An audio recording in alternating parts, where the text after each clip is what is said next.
Greeting, friends, and welcome to Sleepy Time Tales, a podcast aimed at helping you to get a good night's sleep. Do you find your mind plagued with the stresses of modern life, especially when the lights are out and you're trying to get a restful night? Does your spinning mind keep you awake? Follow my voice down the path towards a good night's rest. Listen to me tell a story that will keep your mind from wandering to your daytime problems. The ones you can't solve right now and will be easier to solve well rested.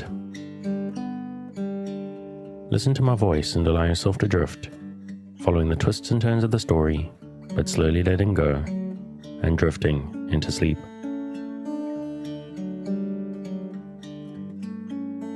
Before we get on with the show, I'd like to take a couple of minutes of your time and ask for a little bit of support. This show is brought to you with the help of the supporters on Patreon. I'm hearing from more people all the time, and I say this every week, but it's true every week, how valuable they find the show, and those supporters who have the means to help fund it, to keep it going, and help me reach new audiences are very much appreciated. I also have to be completely honest, I work in the hospitality industry that has been hit hard by the pandemic, and money's been a bit of a stress in the last year. So the people who have backed it up to now have really have kept Sleepy Time Tales going, and I'd appreciate support to help make ends meet and ultimately to start doing this full time. I'd like to be freed of the burden of working for other people and taking Sleeping Time Tales to the next level. If I can do this full time, I'd do more episodes, take more time on story selection, and write some more original stuff that I just can't do right now. So if you're making use of Sleepy Time Tales regularly to help you to deal with sleeplessness, and you have the urge to support the show, and most importantly, of course, if you have the means, if you can't, please don't feel any second thoughts about this. Please take a look at patreon.com/sleepytimetales, or at the link in the show notes, or go from the website to take a look. You will have the satisfaction of knowing that you're contributing to the rest and lifestyle improvements of thousands of people. And over and above that, there are real rewards available from as little as $2 a month. From early release of the weekly episodes to weekly bonus episodes and special edits of the main show. Someone new to join the Patreon family is Erica Moen, who signed up a couple of weeks ago. She's also a comic creator. I will link her Patreon in the show notes as well. Some very cool stuff, although to be warned, it is very 18 plus and not safe for work, but still educational and entertaining. But, and let me underline that, not for the children. So thank you very much to Erica for joining the Patreon. Also recently, I signed up for a new service called Buy Me a Coffee. So if you'd like to make a once-off contribution without having to sign up for any new accounts, you can go to buymeacoffee.com/sleepytimetales. There's also a button on the website and a link in the show notes. And you can just make a once-off little contribution there. But while money is handy, it helps me to pay for things, there is another huge way you can simply help the show, and that is just to spread the word. If there is someone in your life who you think will benefit from listening to Sleepy Time Tales, just let them know. If you recommend the show on social media, make sure to tag me in so that I can see and I can thank you. That's at Sleepy Time Tales on Instagram or Twitter. Last but not least, of course, I have to shout out the music, which is Sweet Night and Friends by Kumiku. Their music is available on their website at loyaltyfreakmusic.com and is definitely worth checking out. I've linked their website in the show notes, as they've got some very cool stuff that they release under different names that are worth checking out. So thank you for your time, and let's get back to the show. So what exactly is Sleepy Time Tales? What is it for? This strange idea, this podcast that you're supposed to fall asleep to.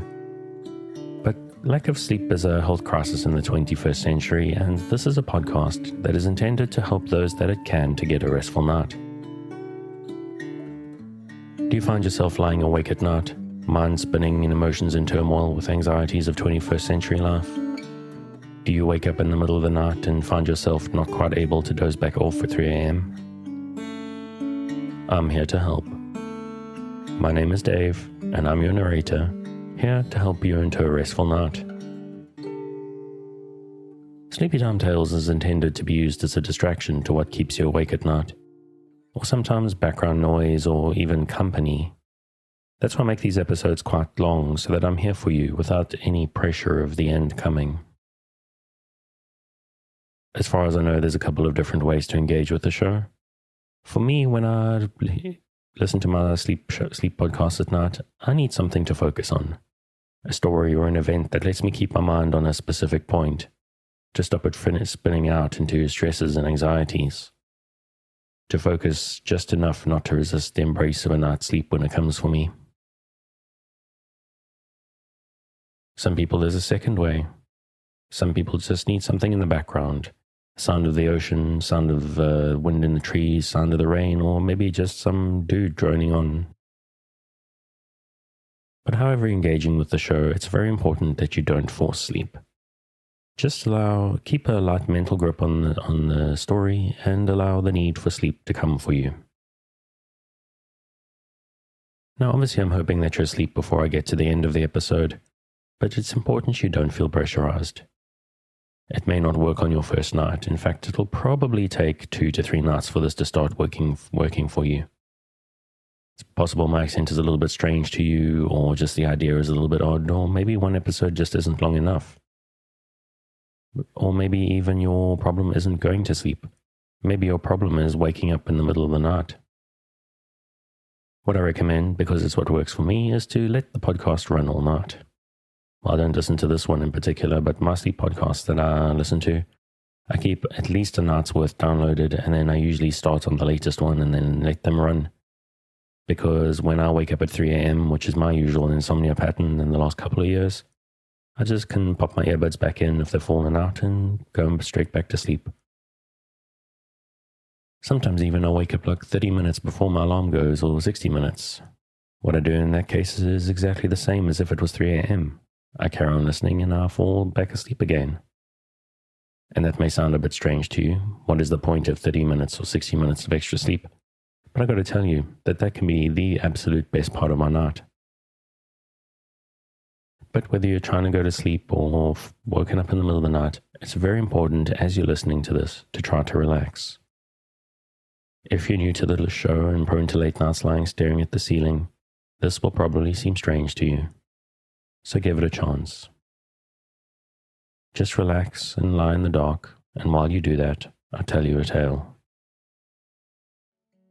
Relax, dear listener, my nighttime friend who has elected to lie in the dark, listening to my voice. I'm here to work with you, to create a safe space, a cocoon in which you can curl up and allow nature to take its course. So if you're still with me, thank you for staying. If you're already asleep, we'll chat again soon. And of course, you aren't hearing me, except maybe in a dream.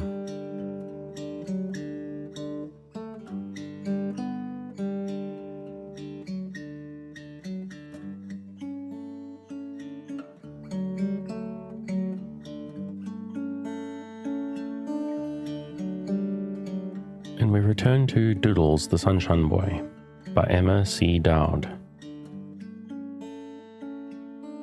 Chapter 5. Crusoe and Dr. Sandy. The next day being Saturday, it was thought best, after a family council, for Blue to take Crusoe to the Scotsman of whom Thomas Fitzpatrick had told him. "You won't be gone very long, will you?" asked Doodles anxiously. "A good part of the afternoon, I'm afraid," his brother answered. "Do you mind staying alone?" "Oh no, I was only thinking I shall miss Crusoe." Blue heard this with a little dismay, for he thought it not unlikely that he should be obliged to leave the bird for treatment. He wondered whether he ought to prepare Doodles for such a possibility, or wait and let things come as they would. Finally he ventured. Maybe the bird doctor will want to keep him a day or two. A shadow fell on the fair little face. "Well," replied the boy slowly, "I can get along if he has to stay. You tell the man to not think about me at all, but just to do what's best for Crusoe. Won't it be nice if you can fix Crusoe's wing all right?" The sorrow of the possible separation was forgotten in the joy of the moment. It was a long hard tramp up the Temple Hill Road, But Blue Stickney, with abounding strength in every muscle of his lithe little body, was scarcely conscious of fatigue when he spied the rambling, dilapidated structure known as the Hayward Place, and presently he was on the porch of the White House beyond. A stocky little man opened the door, whom the boy rightly conjectured to be the owner himself. His face was framed in an abundance of wavy reddish-grey hair, and his keen blue eyes looked kindly at his visitor over a pair of silver-bowed spectacles. Blue briefly told his errand, bringing a smile to the face of the little man when he mentioned the name of Fitzpatrick. "I dinna ken a better mon," he observed, with a strong Scots accent. "I'm glad to welcome any friend of his." As they entered the big sunny room on the left of the wide hall, the boy looked about in plain astonishment, for on every side, high and low, were birds. Birds in cages, and birds free to fly wherever they would. "My, what a lot!" he exclaimed under his breath. Mr. Gillespie gave him a pleased nod over Crusoe's cage, from which he was carefully removing the newspaper covering. The bird, contrary to his usual custom with strangers, did not appear to be at all afraid of the Scotsman, but turning his bright eyes this way and that, surveyed with evident curiosity his attractive surroundings. The first to give a musical salutation was a cardinal in the bay window, which began a series of soft, sweet whistles. These notes seemed to rouse the rest of the family, for shortly a concert was in full swing. The singing strangely excited Crusoe. He pranced from end to end of his perches, occasionally standing motionless as if to listen, and then darting off again in a wild dance. At last he could keep silent no longer, and a flood of music poured from his bursting throat, which all but drowned the other voices. Indeed, in a moment he had the stage quite to himself, and was singing as he had never sung even for his beloved little master.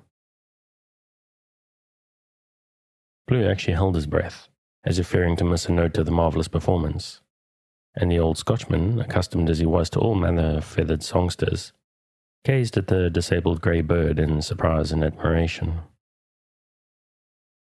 It was as if the robin, the oriole, the cardinal, the song sparrow, the bluebird, and a host of others were in the little swelling throat, and this was interspersed with the mewing of cats, the grunting of pigs, the cackling of hens, the call of the katydids, and the myriad sounds of country life. The singer finally ended with the first few notes of Annie Laurie, breaking off suddenly in the middle of a measure to stand with drooping head, as if trying to recollect the rest. Without hesitation, Sandy Gillespie caught up the air where Crusoe dropped it, and whistled it through, the bird still motionless upon his perch. That was enough. Memory gave back to the singer what he had almost lost, and with a little prelude of his own he slipped into the old song, stopping only with the last note. "Well done, birdie, well done," praised the Scotsman in a soft voice, while Crusoe pirouetted about like a pleased child. The man smiled, and going to a tiny wall cupboard, fetched something which he placed in the bird's cage. Crusoe watched him narrowly, and the instant he was well away, swooped the dainty before Blue could discern what it was. The boy caught a twinkling eye thrown him from over the spectacles, and he answered it with inquiring eyes. "Mealworms," said the Scotsman. "Nothing they like better. What do you feed him?" "Oh, most anything," was the indefinite answer. Mr. Gillespie shook his head. No, that wouldn't do." He picked up a small box on the table and, emptying the bird's food cup, replaced its contents with a little from the package. That it was satisfactory to Crusoe was evident from the zest with which he ate it. "Best thing for mockingbirdies," asserted the Scotsman, handing Blue the box. "You buy it at the shop." The boy read the price in dismay. 50 cents! They could never afford such costly food. "The wee wing will soon be all right, I'm thinking," Mr. Gillespie was saying. "You mun leave the birdie with me, and when we're good friends I can find out the trouble." So Blue, feeling that his errand was accomplished, bade the little man goodbye, promising to come up again by the middle of next week. Chapter 6. Grandpa Moon comes to town. Only an armor-bearer proudly I stand, waiting to follow the king's command. Marching if onward shall be or to be, stand my captain serving faithfully. Hear ye the battle cry, forward the call.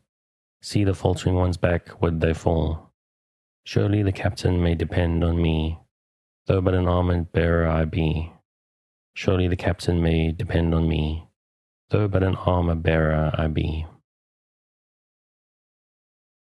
The sweet pure voice of Doodles carried the song on and on without a touch of weariness. He was never lonely when he could sing, and now that Caruso was not there, he often sung the hours away.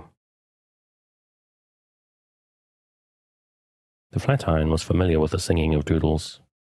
All up and down the long halls, busy mothers and tired toilers would open their doors to the heartening music. They did not stop to ask whether the voice was remarkable or not. It was pleasant to hear, and there was never overmuch pleasure in the Flatiron. A few realized that while they were listening, they forgot the hard life that bound them, and forgetfulness, even for a time, was worthwhile. Bravely rang the verse, "Only an armor bearer yet I may share, glory immortal and its whole crown wear. As if in the battle to whom I'm trust, mine shall be honors in the grand review. Hear the battle cry." The boy stopped suddenly, for an old man was in the doorway.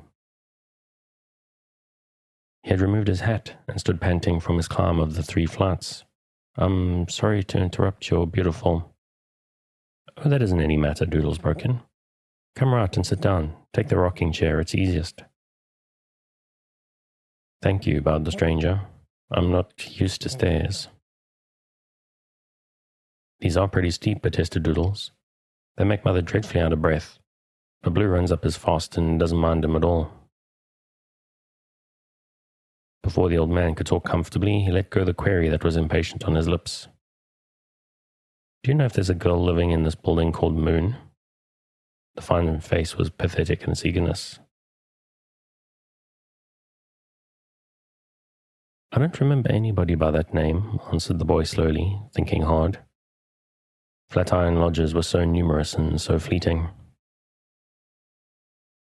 All brightness faded from the wrinkled face, leaving it more weary than before.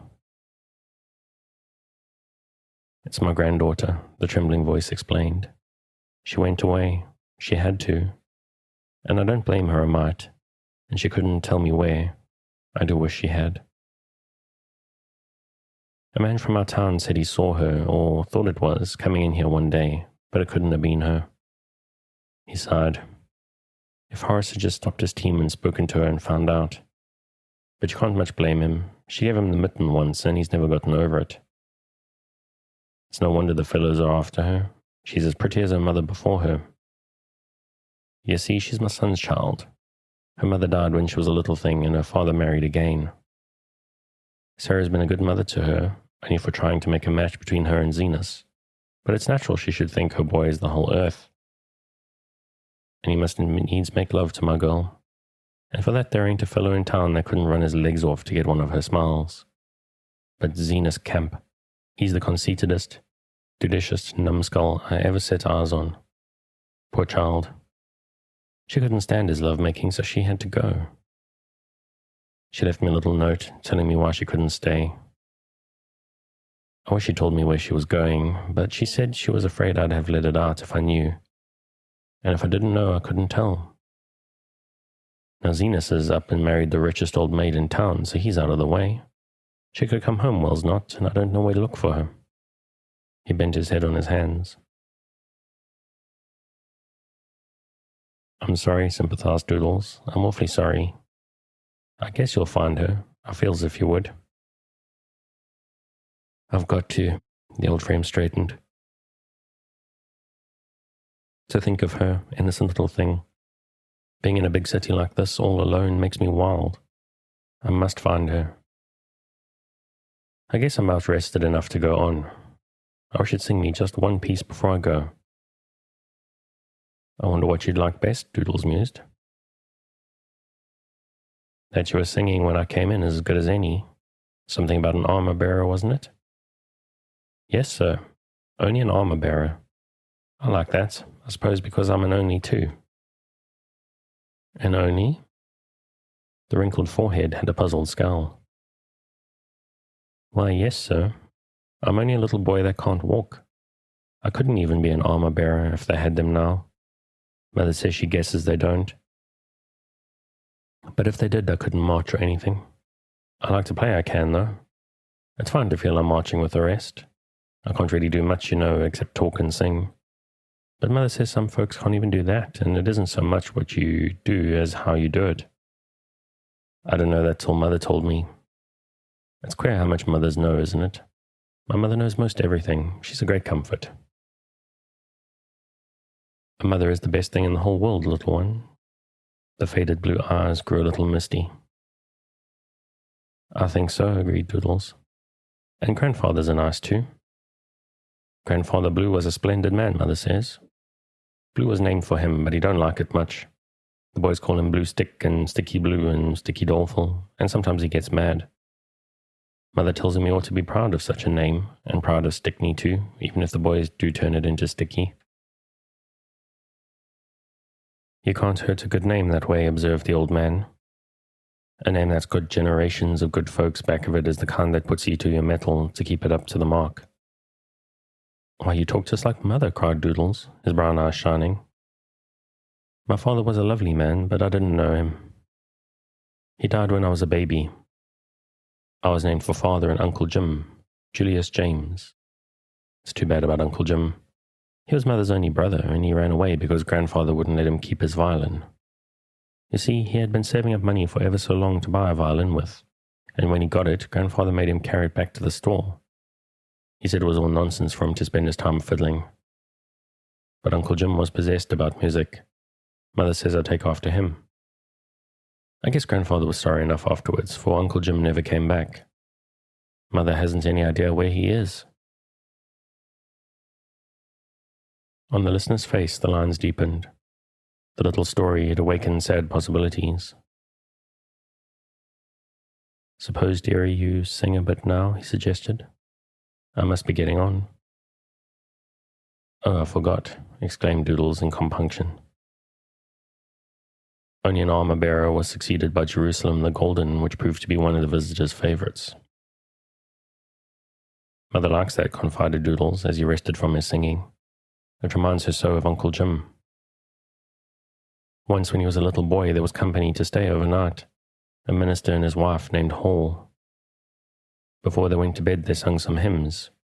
Grandmother Blue played on the melodeon, and the rest stood around back of her. When they came to that line, they stand those halls of Zion, Jim nudged Mother and pointed to Mr. and Mrs. Hall, and she giggled right out. Nobody noticed it much, they were singing so loud, but she was dreadfully mortified. Mr. Moon laughed with Doodles then, after thanking him for his singing. He arose to his unsteady feet. If I don't find her today, I think I'll have to stay over till tomorrow, he said quaveringly. Seems if I couldn't go back without my little Dolly. Dolly, repeated Doodles, his eyes round with wonder. Dolly, did you say? Why, yes, of course, Dolly.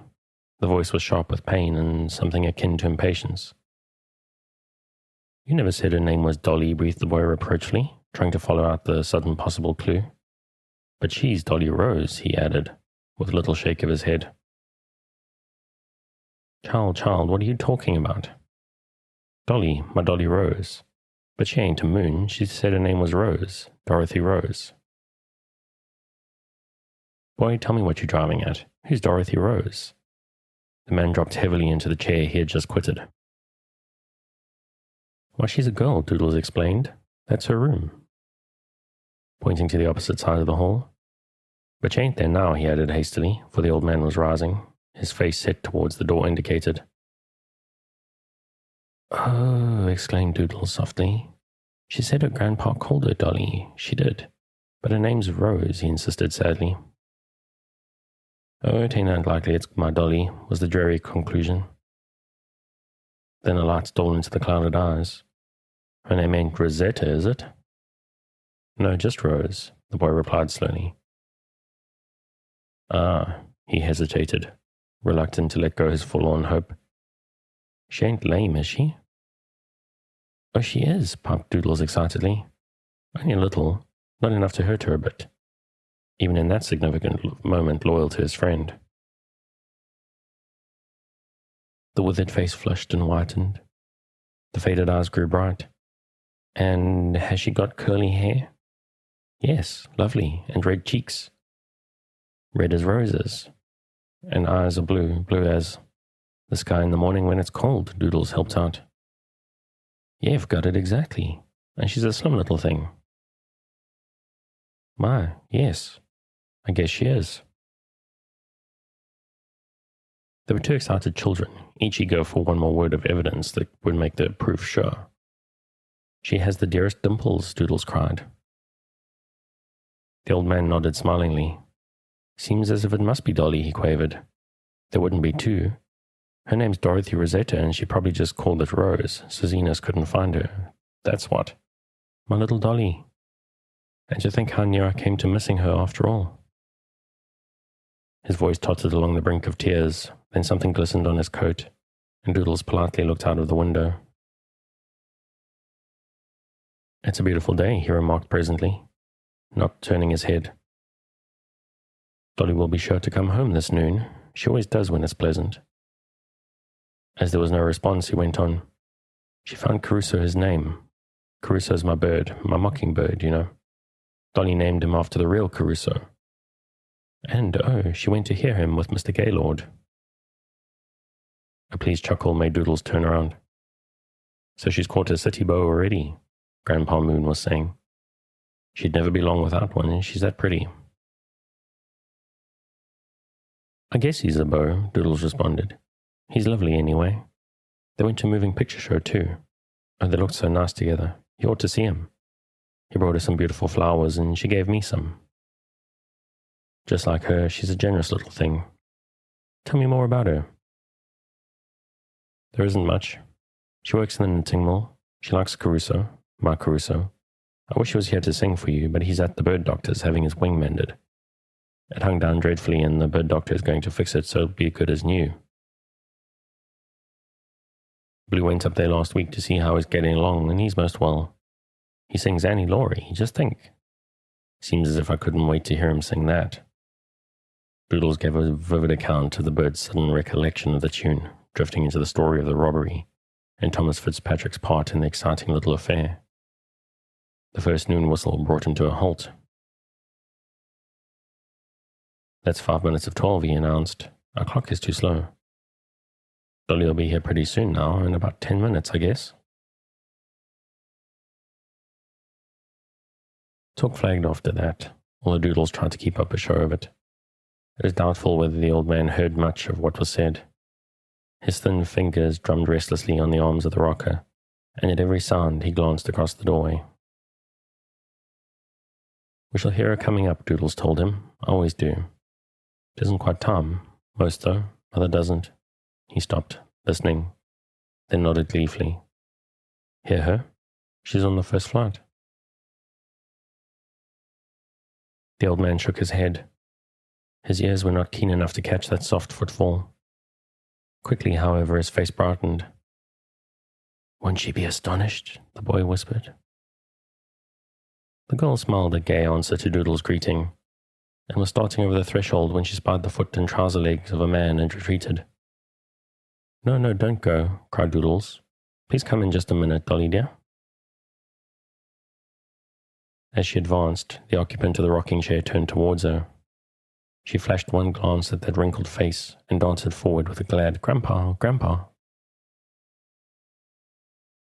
To Doodle's surprise, he found his cheeks wet with tears, and the others were wiping their eyes. Why people should cry when they are happy he could not understand. For a time, words flew merrily from lip to lip. To think that Cynthia Beadles would marry Zenas Camp, laughed Dolly. Then she sobered with a poor Cynthia. You'll go home with me this afternoon? Grandpa Moon queried in a taken-for-granted tone. The answer came promptly enough. Of course I'll go. Yet she looked wistfully across at Doodles and thought of something else with a tiny anxious scowl and a faint flush. Shortly the two went off arm in arm, Dolly eager to show her cozy little den and to make Grandpa a cup of tea. They did not return to say goodbye until after Mrs. Stickney and Blue had come and gone. Then the stay was too brief for the satisfaction of Doodles, but the train must be met, and there were several calls to be made first. So with promises to write, the parting was over. Just before 6 o'clock, Mr. Gaylord dropped in, as he often did when he had a moment's leisure. Doodles' news left him grave. "She wanted me to tell you she was sorry she couldn't see you again," the boy ended. The young man's response was to ask, "Where is her home?" Doodles stared at him unseeingly. He was searching his memory. At last he dragged out his forlorn answer. "I don't know." The other smiled grimly. "She never told. I'm sure she didn't." The boy's brown eyes brimmed over. "No, I can't send her a letter." "Never mind, little man. She'll write to you and then you'll know." Just as he went across the hall to his room, grown suddenly so lonesome, he wondered if the omission could have been intentional. His next thought was to braid himself for the Dowd. Yet days multiplied, weeks slipped away, and no word came from Dolly Moon. Chapter 7. A Friend from Greece. Even the doorknob of Dolly Moon's room looked melancholy, so Doodles felt, and he turned a little in his chair that it might not face him. Then more lonely he looked back, and while he was looking, a man and boy came up the stairs. Although less than an hour ago he had wished that somebody else would lodge there, when the two passed the kitchen and had steered straight towards Dolly's old room, resentment rose in his loyal heart. "It's hers," he muttered. "They haven't any right to go in." But go in they did, each with a queer-shaped green bundle, he told Blue as soon as he came. "And the boy is about as big as me," he went on. "Do you suppose we shall ever get acquainted?" "Sure," returned his brother. "Why not? You must hello to him." Blue's word was to be obeyed, and the first time the strange boy passed the doorway alone, Doodles let go his friendly greeting. The lad turned quickly, showed 2 rows of exceedingly white teeth and a pleased smile, and responded with a soft hello. "Will you come in and see me?" invited Doodles politely. The boy halted and again flashed his bright smile. "I come, thanks." He stepped over the threshold and stood hesitant, his mobile face tender with sympathy at sight of the helplessness of the occupant of the pillowed chair.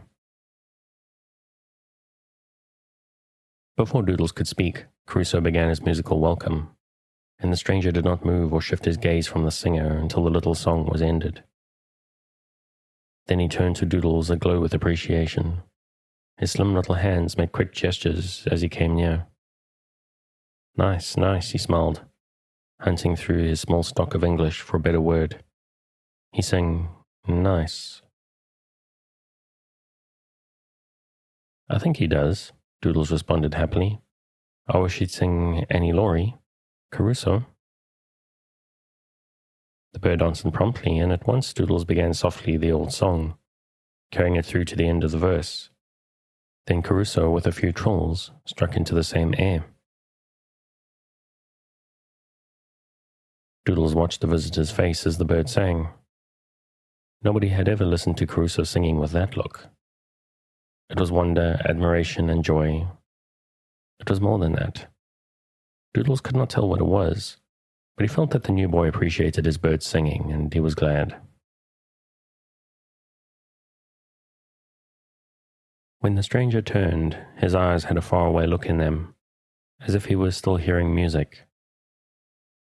Then came that brilliant smile. "I love him," pointing to Crusoe. "I no talk good. I learn English. I go to school 1, 2, 3. Counting on his fingers, he shook his head sadly and sighed. The word would not come. 1, 2, 3, he repeated, and halted again. "Years?" prompted Doodles. The boy shook his head. "Months?" "Yes, thanks. 3 months I go school here, America. I go school Athens. Oh, did you live in Athens? Doodles was interested. Yes, the boy nodded. Then a thought filled his eyes with light. I play. He darted off across the hall, returning with a violin, which he began to finger in a way that roused Doodles' admiration. He lifted it to his shoulder and drew his bow across the strings, holding the instrument caressingly as if it were a living thing. Doodles sat entranced through the playing. Never had he heard such music. The player slipped into the tune of Annie Laurie with a peremptory, "You sing," and Doodles began half shyly, but soon he was the chief performer, the violin playing a soft accompaniment. On the second verse, Caruso joined them with his mellow whistle, the effect being startlingly sweet and delightful. "Where you learn?" asked the young violinist in the first pause. "I?" repeated Doodles in surprise. The other gave a smiling nod. "Why, I guess I never learned. I've always sung." The boy looked in admiration. He could not speak. "You sing nice," he said. "You play beautifully," declared Doodles. The dark little face brightened. "Yes, that. You sing beautifully. I no get word. You sing beautifully." "Do you think so?" Doodles grew pink with pleasure. "I never heard anybody play the violin so well as you," he went on. "I wish you'd play more." "I play, you sing," the Greek boy waited expectantly. After a moment's thought, Doodles began one of his favorite hymns, the 90 and 9. The other listening, his violin on his shoulder. He quickly caught the air and was soon playing in a charming accompaniment. There was another who was not content to be silent. The boys had not counted on the mockingbird, but suddenly he started one of his amusing medleys. Discords increased, and at last, with a chuckle, the violinist dropped his instrument.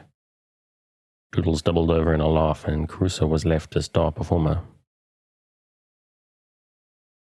The new friends talked, the stranger telling in his meagre English of his home in Athens, of the gentle mother whom he could barely remember, and of how she had named him Christakis Apostus, because she wished him to be an apostle of Christ, of the father who thought him better fitted for a musician than a preacher, of their dream of America, and when money grew scarcer and scarcer, of their resolve to seek their fortune across the wide sea. He told of their hopeful departure from the land of flowers and fruit and sunny skies, of the terrifying ocean voyage, and lastly of their engagement in the orchestra where they played the violin every night. After this recital came more music, Caruso being too busy at his fruit cup for interruption. The concert was still proceeding when the young visitor's father appeared at the head of the stairs, and my old Kentucky home came to a sudden end. We had a lovely time, Doodles told his mother, and at once launched into the history of his short acquaintance with the new boy. He had not finished when Mr. Gaylord arrived with delightful news.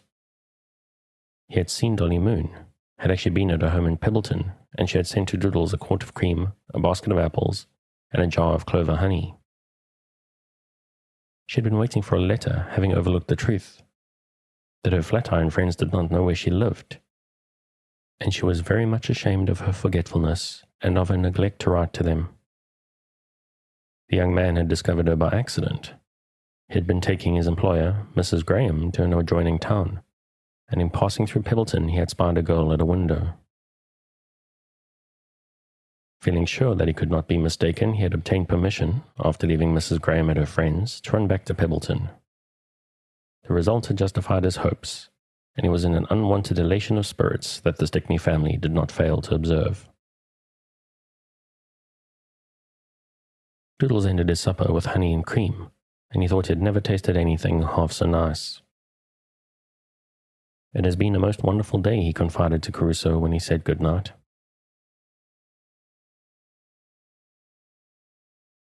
Chapter 8. The Strike. Blue joined his mother in the dark little bedroom, whither she had stealthily beckoned him. She closed the door and pulled him into a farther corner, beyond the keen ears of Doodles. You mustn't spend a penny for anything you can get along without, she whispered. I'm sorry you bought that orange. Why? Queried the boy, surprised. Doodles said the other day he'd like one. You asked him. Yes, admitted Blue, but it's good for him. He don't eat much anyway. I know, sighed the mother, and stopped. What's up? Demanded the boy. Shh. He can't hear, he's talking to the bird. Well, she softened her voice. I haven't said anything, and they've kept it pretty whist. But we're ordered out on strike tomorrow noon, unless the company comes to our terms, and they won't. Phew. I'm awfully sorry. I hoped they'd patch things up. She put her hand to her eyes. It's a shame, cried Blue. Shh, I don't want him to any know more than is necessary. He isn't going to hear. What's the muss anyhow? Oh, it's about those hands that they discharged, and then they've asked for more wages. I'll try to get some extra jobs, decided the boy. Please don't say get, corrected his mother.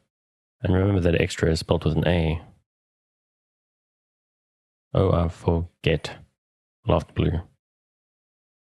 You're a good boy anyway, the mother replied with a catch in her voice. What should I do without you?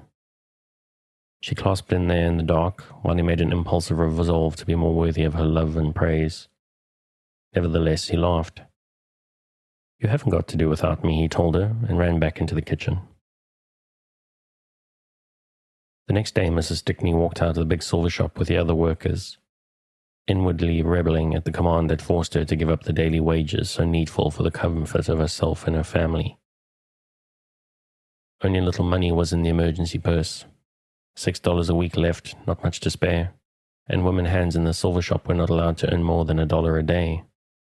If by dint of nerve and skill a toiler in skirts was able to add a few cents to the customary 100, her work was so arranged that she must keep her to her task more closely to compass even her regular pay. Yet Mrs. Stickney never complained. $6 paid the rent, bought plain food, a slender amount of fuel, and enough clothing for actual need. But now? The mother had pondered the question through all the working hours. She had carried it to bed with her night after night, and she was no nearer the answer than when it had first dismayed her.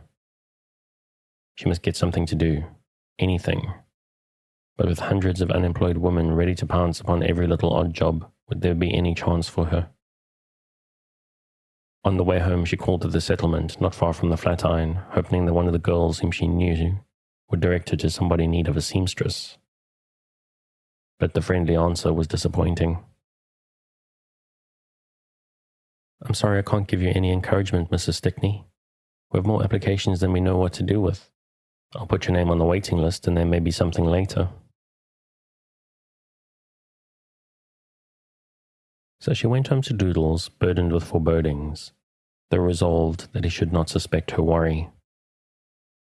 He was delighted at thought of having her with him all day long, and she fostered his pleasure by filling that first afternoon with song and stories and gay talk. Just before 6 o'clock, Granny O'Donnell, shrewd as kind, toiled up the stairs with a little loaf of hot gingerbread such as only Granny knew how to make. Then Blue came in, late and jubilant. He had earned an extra quarter by delivering some parcels for a paper customer, and more errands were promised. Thus the supper hour went blithely, and afterwards the dishes in the pan rattled merrily to the tune of Edinburgh Town. The prepared food which Mr. Gillespie had generously sent home with the mockingbird was now nearly gone. Blue looked sadly into the little box every time he filled Crusoe's cup. How could they spare $50 for more? Yet the Scotchman had said that the bird's health depended on it.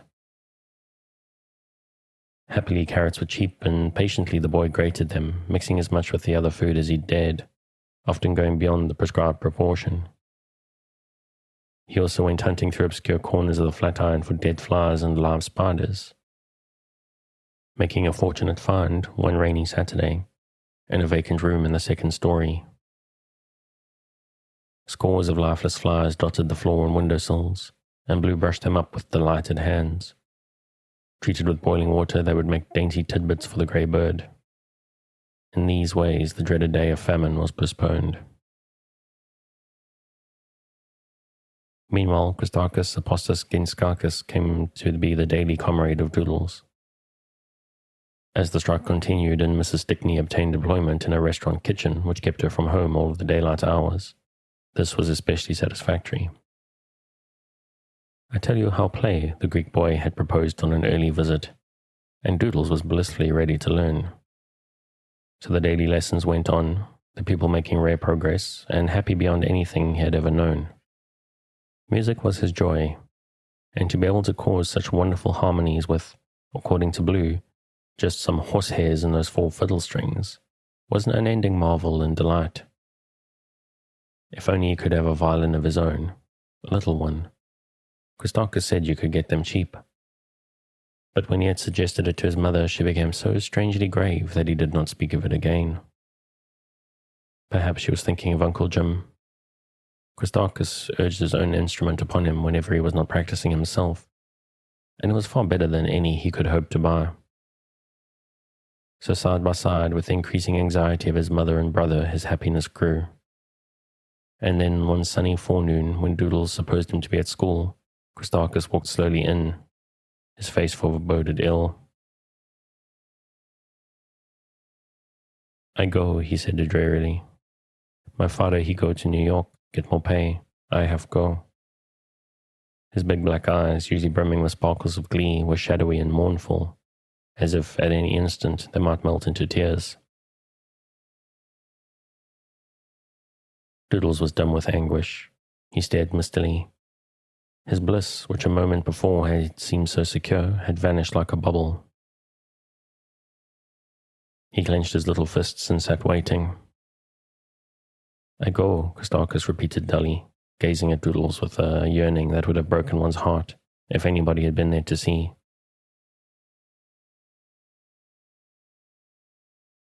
But they were alone, and when the Greek boy became sure of the fact, he crossed over and took his comrade's cold little hand in his.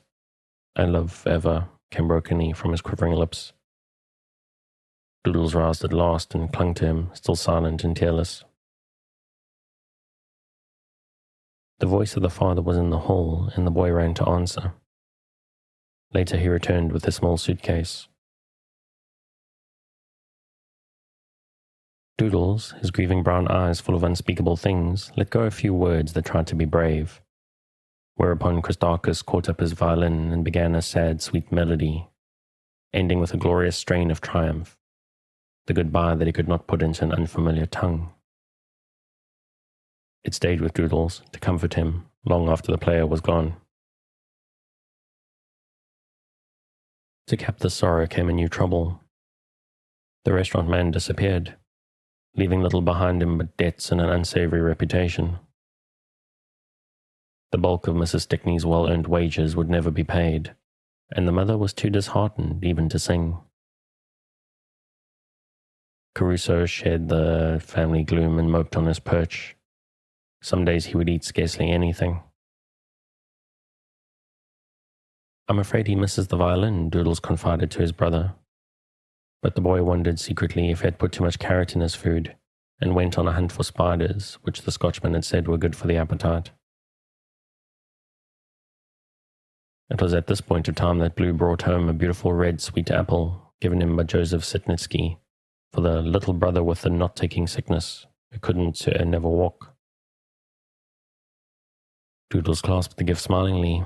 "What did make him send it?" he questioned. "How did he, though there was any me? I never saw him." "Oh, he's heard me mention you," answered Blue discreetly. "He must be a very nice boy," Doodles decided. "I would like to know him. You tell him I thank him ever, ever so much. I think I'll eat it right away, wouldn't you?" Blue agreed that it was a good time. "A quarter for Mother and a quarter for you, and I guess one for Granny O'Donnell, oh, and one for Caruso. He likes sweet apple. Perhaps it will make him sing." Blue laughed. "Where's your quarter coming from?" he asked. "Oh, did I forget me?" smiled Doodles innocently. "Well, you can give me one too." "There aren't but 4 quarters in an apple, old fella." Mother, Caruso, Granny, and I would take 'em all. His eyes twinkled. That's so. I forgot about the quarters. Well, Caruso won't mind if he doesn't have a whole one. He's so little. One will do for both of us.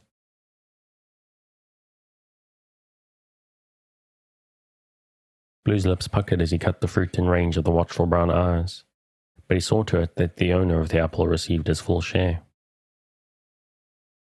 To the delight of Doodles, the bird ate with unusual zest what Blue scraped for him, and then danced about, eyeing that outside the cage. Oh, you want some more? Cried the little master, thereupon feeding him from his own piece, and Caruso thanked him with a song, the first in many days. And with that little uptick on a slightly sad turn to the story, I'm going to call it a night. As usual, if you'd like to pick up where we left off and read the rest of the charming little set of stories, you can find Doodles the Sunshine Boy on Project Gutenberg at the link in the show notes.